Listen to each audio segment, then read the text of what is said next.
in. Where did you dig up that old fossil?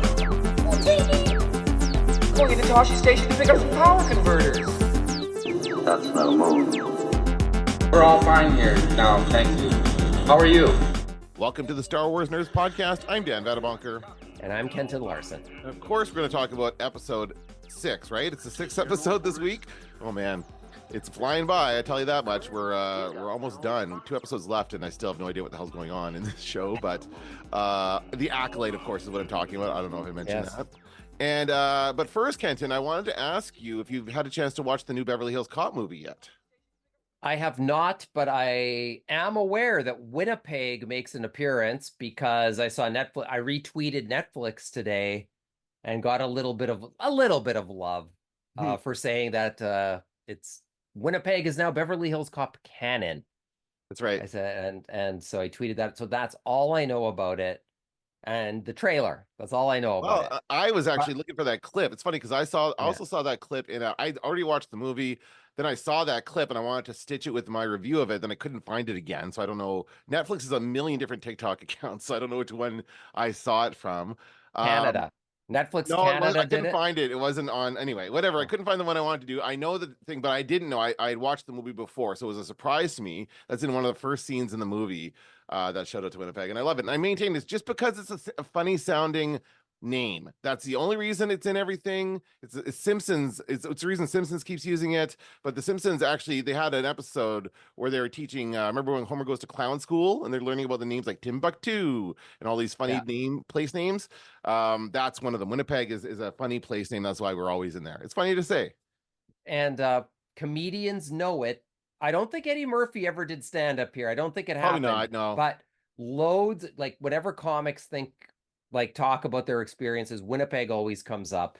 And on the Dana Carvey, David Spade podcast, I can't even remember who it was now. They're interviewing a comedian and they said, where is the worst place that you've ever played? Like, what's the worst situation? And Dana Carvey asks the guest, was it August in Winnipeg? Like, what do you mean, was it August in Winnipeg? That's his go-to so I tweeted that and David Spade liked it. But it was just funny how that's their go-to. It must have been August in Winnipeg. Yeah, I guess. This was just a kind of a funny joke. They were watching a Red Wings game and Eddie Murphy was saying that that Winnipeg was there's an all-black hockey league in Winnipeg, the Winnipeg Black guys. It's funny. It's a funny line. Anyway, but it was grandfather. His grandfather played right. in the Negro League. That's right. Which, of course, for hockey, that's a good hockey joke. Pretty good. Yes, it's a good hockey joke, no doubt. But what I'll say about the movie, since you haven't seen it, I don't want to spoil anything. I liked it. I've seen mixed reviews online. I posted a video talking about how much I liked it. I mean, it's not perfect by any means, but it's better than the third one, and I liked a lot of it. And I've seen some people online who absolutely hate it. Given that it's free, quote unquote, free on Netflix, it's worth your time to watch the movie, right? It's not you have to go out anywhere to see it. So I would go ahead and watch it. Yeah, the New York Times destroyed it. They have a collection of films that are out this weekend, and they just skewer it. They just say something like a good comedian in a bad movie, something like that. They just dismiss it. Huh. And what else did I see? But I mean, I'm going to watch it no matter what. There was and I should also say, when we're on the topic, there's a great interview with Eddie Murphy in the New York Times. They have a transcript, but it's better in the podcast format. And if you just go to the Daily, I think it was about a week ago, it was on a Sunday, and they called it The Interview or something. And it's with Eddie Murphy about lots of different things. And he's a really interesting guy. He's got lots to say about comedy and acting and so it's great. It's well worth a listen. And they trashed the movie. That's interesting because I didn't think it was that bad. Like, certainly it's not perfect, and there's a few groaner. There's Kevin Bacon has one groaner of a line, and it's funny because I saw a clip of Eddie Murphy saying that about Beverly Hills Cop 3. There's a line where he says, "Don't die on me, man," and which is such a cliched line. And he said that's when he knew that was an awful movie. You saw that. There's a line like that in this movie too, but it's Kevin Bacon that delivers it, but it's still awful.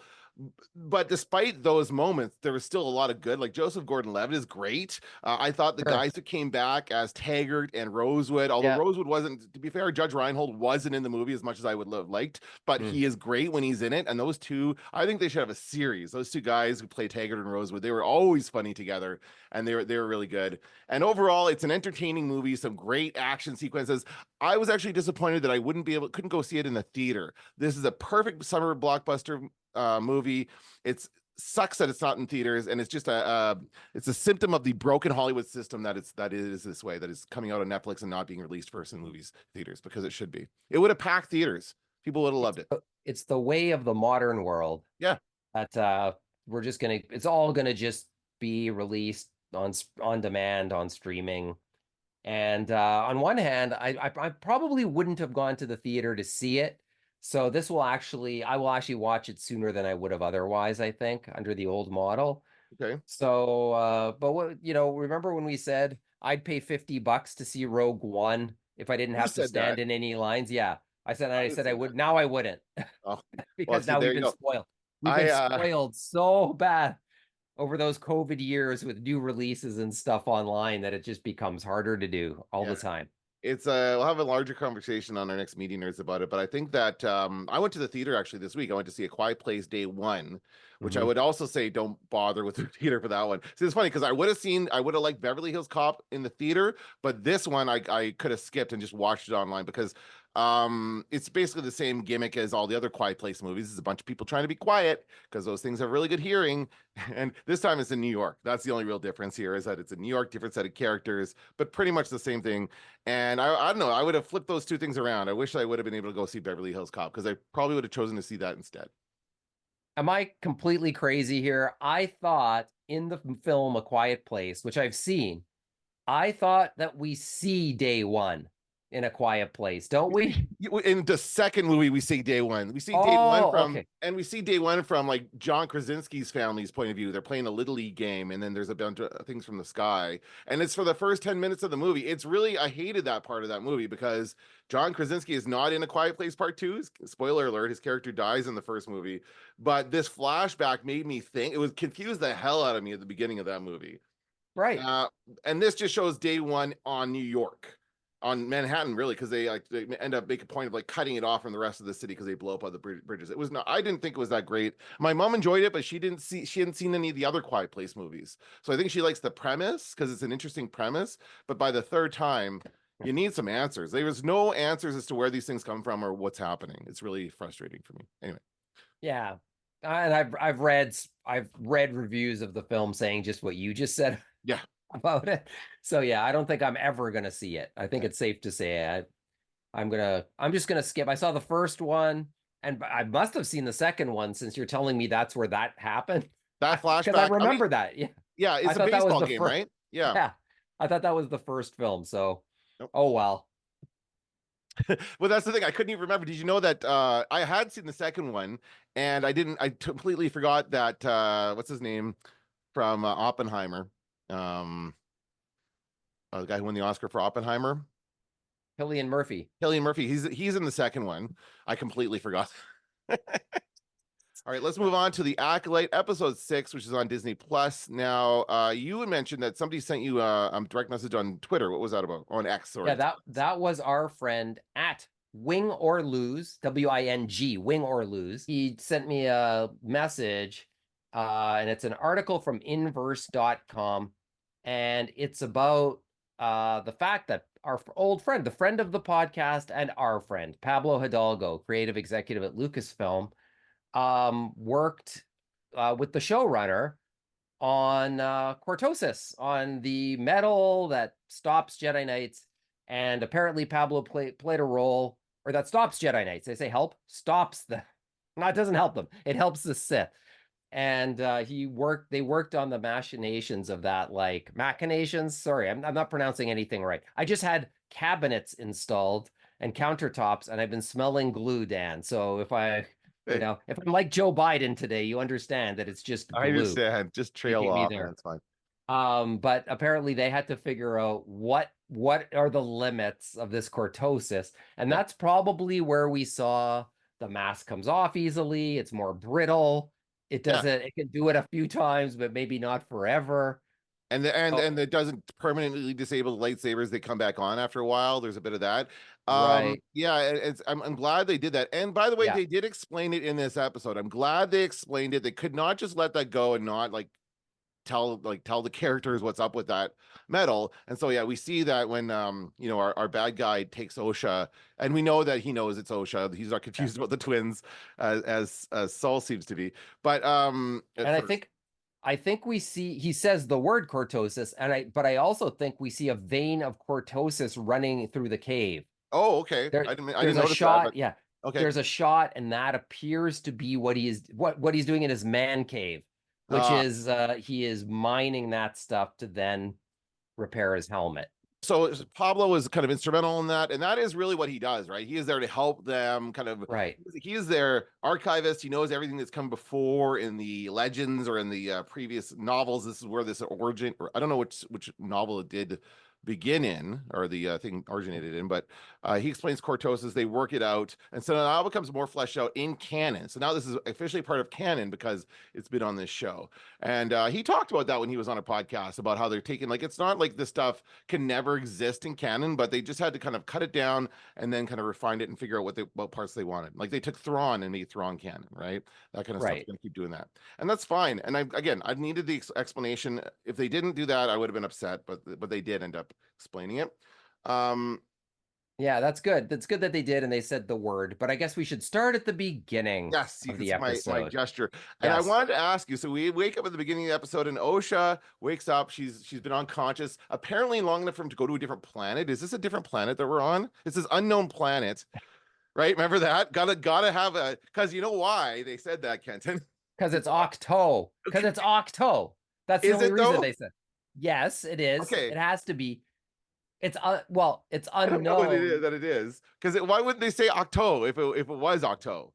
because we get blown away when we see the little huts or porgs or something in the next episode, probably. I don't know. I think that if they wanted it to be Octo, they would have put porgs in this episode because they make a point of there being little alien birds down there and stuff. I don't know if it's Octo. I think they're just misleading us. I think they're deliberate. It's like Jakku.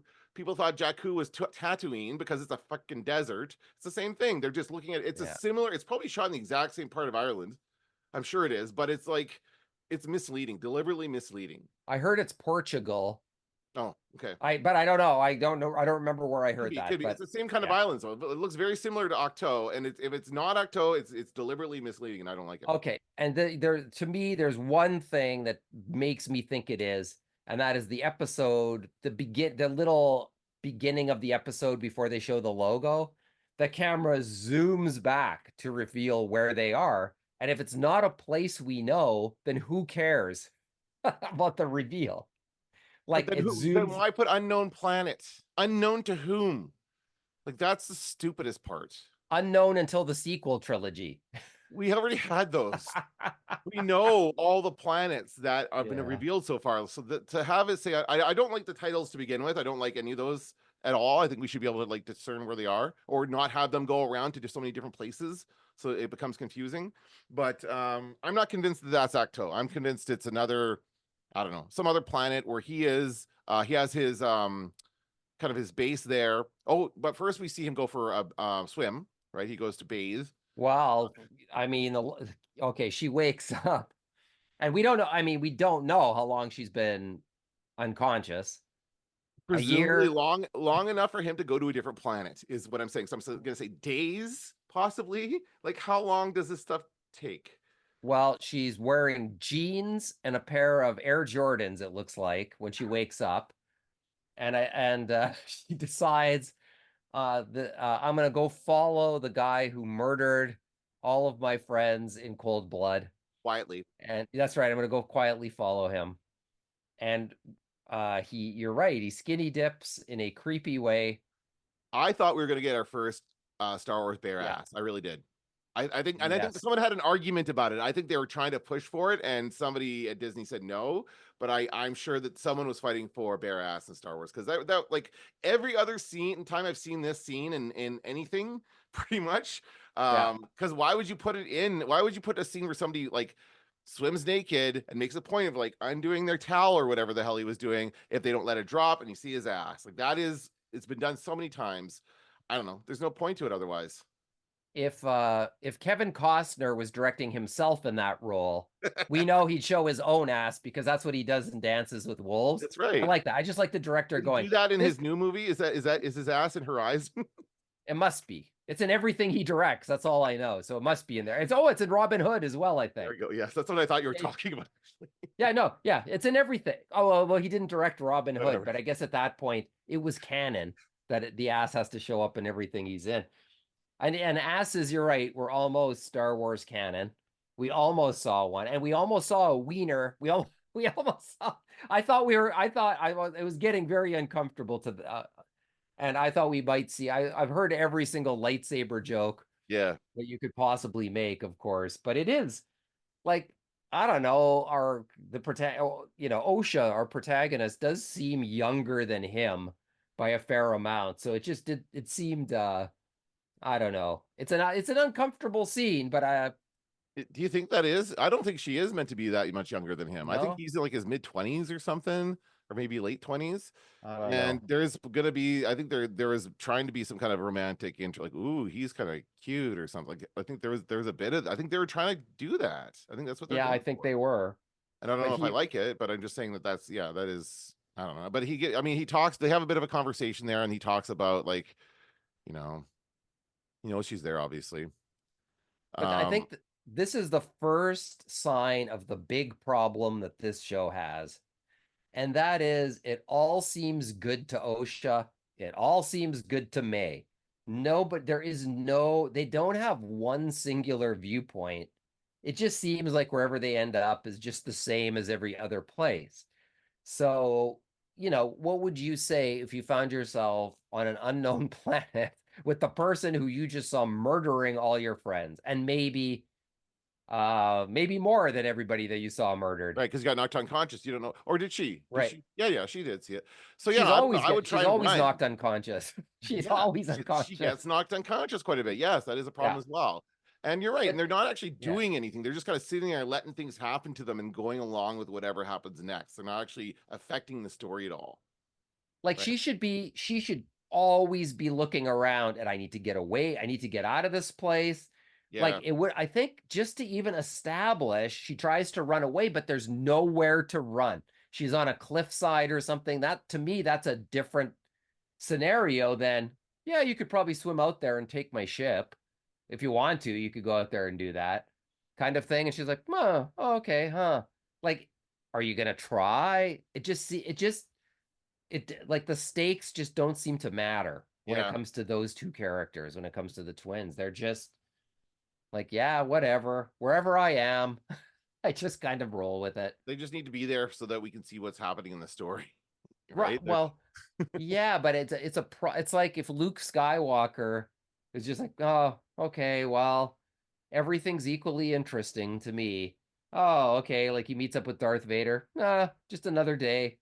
Like that's sort of what we're seeing here. There Yeah. isn't enough, like when Luke meets with Darth Vader, what makes us scared and terrified is that Luke might turn to the dark side, or Darth Vader might kill Luke, and we just and Luke knows it and we know it, and it just raises the stakes. But in this show, one of my biggest complaints is that they're just not we don't really understand what their moral standpoint or their perspective is here. So there's nothing, we can't get behind whatever's happening to them. No, and we also I can't understand a lot of the behavior of these characters. Like No. Soul, I don't know what the hell he's doing.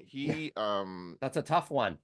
Right? Like he's first of all, he pretends, and it's very clear when he knew, like he always knew it was going to be May, but he pretends. Seems like Even in this hug, you saved us, Osha. Like it doesn't seem like a real hug. It seems kind of fake. So I think he knows this Yeah. whole time. But then why do we need Basil sniffing around? I don't know. And then we need the whole thing where what is she trying to do with the droid? Like she's trying to, like, she had to reset the droid. She'd do hard reset and hold the buttons like a freaking iPhone. It's an iPhone. Yeah, it's an iPhone. But worse than that is, okay, we have two characters who don't really, okay, I guess May wanted to be where she is, but why she did is beyond anybody is anybody's guess at this point. Yeah. We don't know if she's trying to betray the Jedi or learn more about them or get a confession of some kind. We don't have a clue what she's doing on that ship. And you're right. To me, Master Soul is overplaying because he knows who that is. But if He he knows his knows, name. but if he does, then we don't need Basil sniffing around. And do we need the slapstick scene? So she is a villain. We've established she's murdered Jedi, and the Even though reason she was gonna go back, right? Remember that part in the last yeah, episode where she was gonna completely flip flop and go to the other side, but maybe she wasn't really gonna do that now. I don't know. but then she Right? fights Jackie, and it seems like she has a change of heart again. Mm-hmm. Just nothing really makes sense. So then we get our who was once a villain in a slapstick scene with the droid and Basil, and that's very oddly that's just out of place in terms of what's happening on the show. Like when Basil. And Okay. and Master Soul continuously acts suspiciously, and I don't have enough confidence in the show to think it's anything other than them wanting us to have some doubt in his Yeah, character. in Master Soul. I Or in I don't know because none of it makes sense really in terms of what we know. Yeah, I don't understand it either because like if it was going to go on over a couple episodes or something, or she was going to accomplish something pretending to be Osha. That, and I mean, even like I thought there's a part where he's like, "Do you want to go check it out?" And she's supposed to go and fix something, right? There's something wrong with the ship, and she's like, "Oh yeah, sure." And then I'm like, oh, "Okay, she's gonna get found out." And I mean, he already knew. Like that's the thing. She was found out because they already knew who she was. It was just like they finally revealed to the audience that they knew who she was. And yeah, Basil's just sniffing around and being suspicious, but we don't really need him to be. No, that's well, unless he told Master Soul, but there's no reason why a Jedi Master who we've established can read minds. Yes. It's like there's zero reason why that would need to be the case. But the other thing that Soul's doing that's weird is he's like dodging his boss. Like what's up with that? He's like he takes off before they get there. He's like, not really talking to them. Why is he trying to avoid them? He gets out of there 1 second before their shows Yeah. up, less than a second. And there's a and the other thing, it doesn't make any sense. He radios them. There's interference, and it's unclear whether he creates the interference or whether there just is interference. Yet they still get the complete message at the other end, which does it. Okay, why did we need to have interference in the message if they figured out the whole thing, including where he is, the fact that the team is dead, the fact that he's radioed them? Like, what else is there? Like, okay, you got the whole message out. Why does this need to be a shaky connection? I don't have a clue. Did they need to did he just call them to clean up the bodies so he could take off and go somewhere else? Like we don't really know.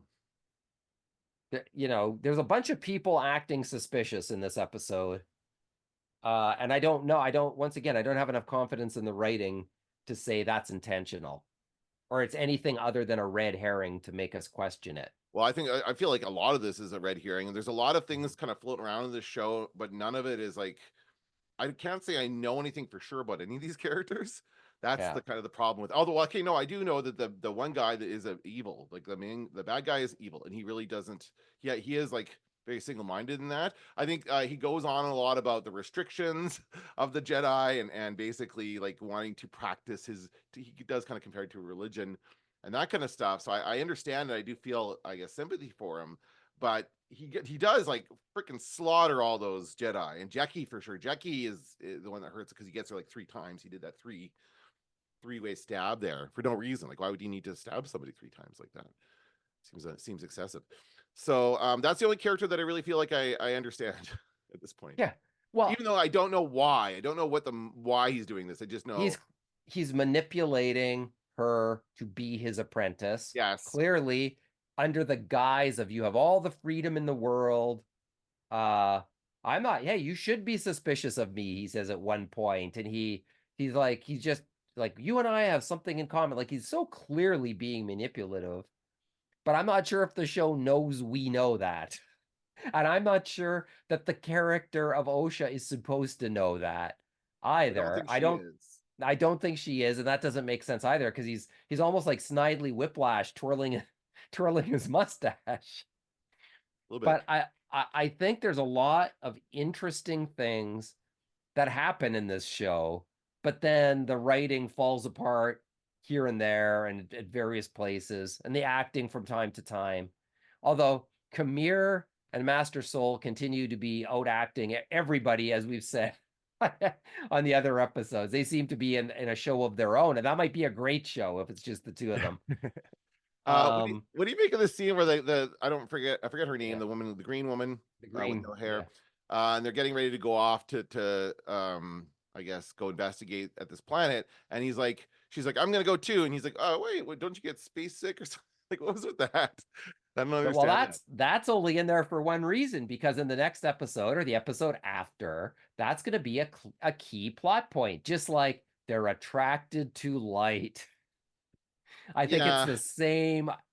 It's a ham-handed way to signal that she's going to end up being a bad guy or something.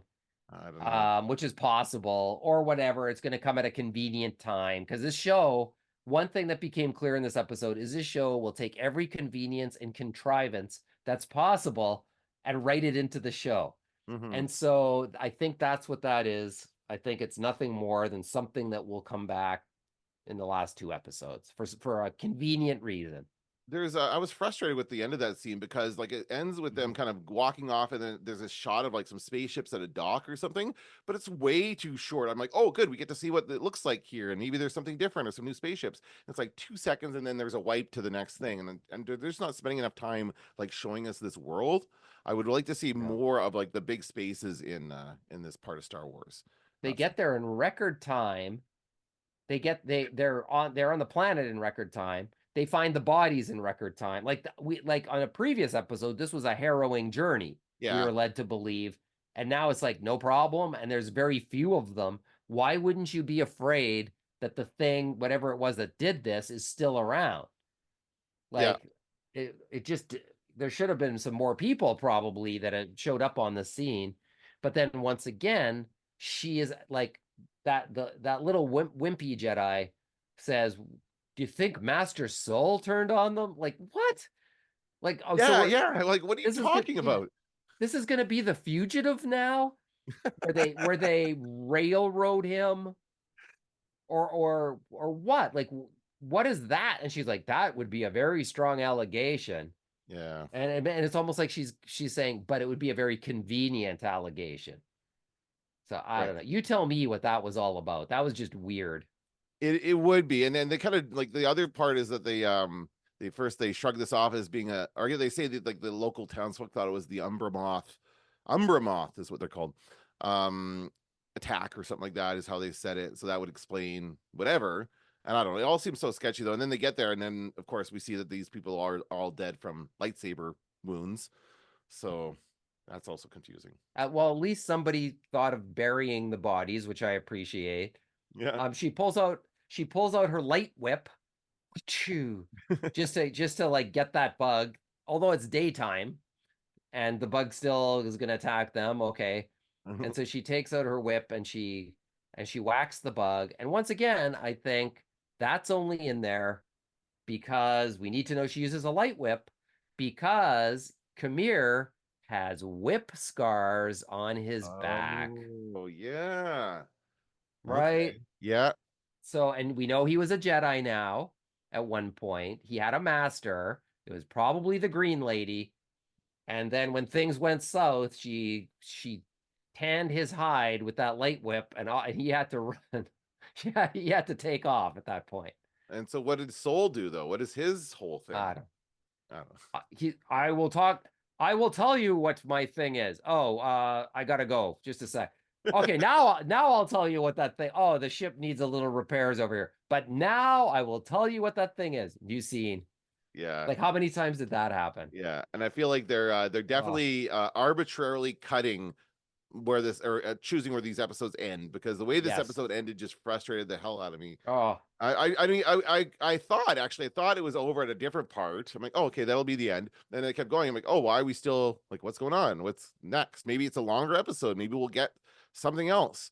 and then it just ends on the, like when she wakes up, Osha wakes up, and he had talked to her about, you know, the cortosis and what it does, where it's just you in the forest, I think is what he said, right? That's when he put the helmet on. The helmet, yeah, it's a sensory deprivation helmet, he says. Yes. It's just you and the force, yeah. Yeah, so we're gonna get into altered states here. And so, you know, And she only wakes up. an idiot would put it on. Well, Only a moron would put it on their heads. And so she but does. So, after waking up again, waking up after being knocked unconscious again, she wakes yes, up alone in the ship or wherever she is, and sees the metal helmet there and decides to put it on. And that's it. That's how we end the episode. I freaking hated it. you see, it's the Darth Vader view from Revenge of the Sith that she sees, and you hear in her breathing like Darth Vader. And what I love is it looks like when you put on the helmet, it looks like you see the credits for the Acolyte, because that's what happens. It's the credits roll. That's right. So I was like, oh, that's interesting. You could put on that helmet in any Star Wars and you see the credits for that particular episode. Pablo Hidalgo, There you go. starring Pablo Hidalgo. Yeah, Um, that was a terrible ending. You know what the funny thing is? I kind of enjoyed watching the show. As the show's progressing, I'm kind of like, oh, this is fine. I was kind of like, you know, skimming along on the rapids as the water goes by. But then once again, when the episode's over and you start to question what you've seen, you realize there's some problems with the writing here. yeah, yeah, I think so. Yeah. They sound weird. The what they do doesn't make sense in a lot of cases, and we're just not getting enough insight into these characters at this point, right? We're 6 episodes, we have 2 now. We're ready for the 2 episodes left, right? Usually the second to last one is has something major happen. It's like the conclusion of the, what do you call it, climax? It's the I don't remember. the episode that it's a resolution of sorts. Yeah, But then it sets up, we need a bridge to a potential second season, I imagine. I If they're guess, ever, but we have to find out, like, we have to have another flashback to find out what happened oh, 16 years ago. Like, that'll that's be gonna this one. That'll be and the next then one. It's going to be tedious. man, it's just, yeah, and I think the way they're structuring this is weird, and it's just strange. I just text you as soon as it was done. I text you, this is a weird show. That's just what it's my It main still thing. doesn't make sense like the question we've been asking, who is this for? It doesn't make any sense. I don't know who it's for. I saw somebody on another podcast, like I don't know the name of it, but he's like a big Star Wars fan. And he looks, at the end of this episode, he looks bummed out. He looks sad. And he says, you know, I just think Star Wars has a quality control problem. And I thought that's a pretty good summation of what we've been where we've been coming around. Like, Star Wars is a huge brand, one of the world's biggest brands, without a doubt, entertainment brand. And why are we watching this weird show with protagonists that we don't relate to? The good versus evil, which is like the heart of Star Wars, kind of. It's like, nah, Jedi are bad too. There's kind of that. Sith, Jedi, 6 of one, half dozen of the other. It's all the same. So I don't know. I don't know what this show is. It's possible they'll save it all with the last 2 episodes. I doubt it. What do you think? Well, I don't know. Again, I don't think so either. I think it's going to ultimately, whatever happens is not going to be satisfying at this point, because I'm just not really invested. But I really think that we should get, like, Star Wars needs to get back in the theater, and we should get back into that kind of stuff, because that's what I really miss is seeing like a self-contained story. I don't know that, I mean, I know that we've liked the Mandalorian stuff, but I am kind of tired of like episodic television and that kind of thing. I wish that we'd go back to like just one-off stories. Yeah, we'll see what happens. I want to say that you know, I've seen a lot of the negativity around this show has been about the showrunner being LGBTQ, and some of the, and of course, the people. There's a lot of people of various races and ethnicities and that kind of stuff, and that has nothing to do with any of the negative things I have. Like, these are all like actors who are doing well, and you know, they're on Star Wars. Why wouldn't they be loved to be doing what they're doing? It's a thrill, but it's just not coming together well. That's all it is. It's just the writing, the acting, the whole thing is not coming together as cohesively as other Star Wars stuff has in the past. Like, once again, I say it again. There's interesting ideas that are being explored here, but the execution lets us down time and again. I think it's the execution. And you're right to point out that none of that stuff, like nobody cares about, seeing diversity on a show if the show's good. Like it doesn't even matter. I don't Nobody think would be talking about it Yeah. if the show were good. Yes, I see what you're saying. Yeah. But I mean, that's not an excuse for racism. No, absolutely not. No. But it's or like, anything, they're or anyism. picking Yeah. Yeah. Yeah. That's not an excuse to call Joe Biden old. That's what I'm saying. That's not Anyway, all right. We're just gonna have to because leave he's it on a there. show with bad writers. That's Just right. because he's on a show, leave Joe alone. Okay. That's gonna do it for this episode of the Star Wars Nerds. I'm Dan Vadabonker. I'm Kenton Larson. Don't let the Force hit you on the ass. Going into Toshi Station to pick up some power converters. Now I am the master. I'm taking an awful risk, mate.